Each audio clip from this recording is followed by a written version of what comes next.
Bien, he titulado esta conferencia La más grande invitación. Y esta es una invitación que ha sido enviada a la humanidad desde que los grandes eventos en torno a la vida de Jesús acontecieron.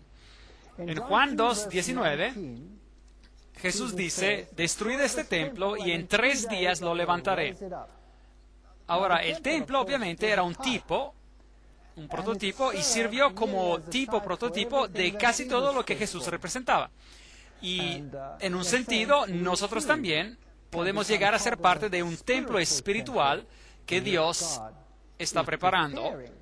Y Él dice, el que venciere lo haré un pilar en mi casa, en mi templo. Así que hay un templo espiritual que se está preparando. Pero aquí Jesús está hablando de un templo, diciendo, este templo, y en 3 días lo levantaré. Bueno, el templo era bastante magnífico. Aquí vemos una réplica de él que fue construido en miniatura, y encontrarán esta réplica en Jerusalén. Y los judíos le respondieron en Juan 2:20, dijeron luego los judíos, en 46 años fue este templo edificado, y tú en 3 días lo levantarás. Pero el versículo 21 nos dice de lo que se trataba. Pero él hablaba del templo de su cuerpo. Así que Jesús estaba prediciendo que él iba a morir y que en 3 días él resucitaría de los muertos. Ahora, los judíos utilizaban una forma de cómputo inclusivo, de modo que si murió antes de la puesta del sol el viernes, ese fue el primer día, el sábado reposó en la tumba, y el primer día de la semana él resucitó, y cualquier porción de un día se consideraba un día completo, de modo que esos fueron 3 días. Y él habló de su resurrección. Ahora, si va a Jerusalén, encontrará este sepulcro en un jardín donde algunos aseguran que es donde Jesús descansó, y parece ser muy probable que ese sea el lugar correcto. Y aquí hay un surco, una arboleda, y esta arboleda debió haber habido una piedra gigante, una piedra plana gigante que pudo haber sido rodada para retirarla, y eso es más o menos lo que parecía. Es un lugar interesante, lo descubrieron mientras hacían unas excavaciones, y cuando se encontraron con esto, se sorprendieron, porque todo encaja tan bellamente en su lugar. En una de las primeras conferencias hablamos de donde Jesús caminó, y vimos algunos datos interesantes en relación a este mismo lugar.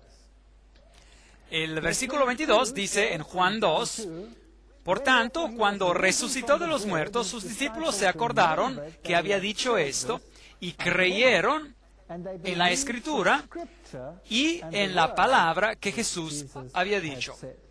Juan 2:22. Ahora, ¿a qué escrituras se estaban refiriendo? Obviamente, las únicas escrituras que tenían entonces eran el Antiguo Testamento. Y por lo que se refiere al Antiguo Testamento, al libro de Isaías, donde hay una maravillosa historia sobre el Mesías y sobre la forma en que sufriría y moriría, y el hecho de que sería crucificado entre criminales. Y tenían que ser textos como estos a los cuales ellos pensaron. Juan 2:22. Primera de Corintios 15, 14, 17 y 18, esos versículos, toma esta resurrección y nos dice cuál es su importancia. Y si Cristo no resucitó, vana es entonces nuestra predicación. Todas las otras grandes religiones del mundo veneran ante los sepulcros de sus fundadores. Pero no es así con el cristianismo. El sepulcro de Cristo está vacío. Y así dice, si Cristo no resucitó, vana es entonces nuestra predicación. Vana es también nuestra fe, vuestra fe. Y si Cristo no resucitó, vuestra fe es vana. Aún estáis en vuestros pecados. Porque solo por medio de la muerte y la resurrección de Cristo pueden ser perdonados mis pecados. Y esto es algo que el mundo debe comprender. Porque existe este movimiento hoy para que todas las religiones se unan como si estuvieran en el mismo nivel una con otra. Pero si quita esta frase, entonces la salvación ya no tiene sentido. Entonces ellos también, los que se durmieron en Cristo, perecieron. Así que, en otras palabras, aquellos que murieron en Cristo están esperando la resurrección, la cual es garantizada por medio de la muerte y de la resurrección de Cristo. Él fue los primeros frutos de esa resurrección.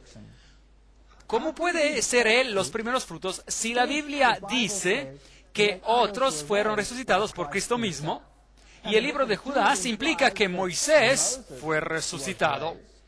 La verdad es que hay personas en el cielo que nunca murieron, como Elías o como Enoc, y que de ellos, si Cristo es los primeros frutos, había la ofrenda mecida y Cristo, los primeros frutos, resucitó junto con los que salieron de los sepulcros que fueron abiertos y un número de personas fueron resucitadas de entre los muertos en la resurrección de Cristo.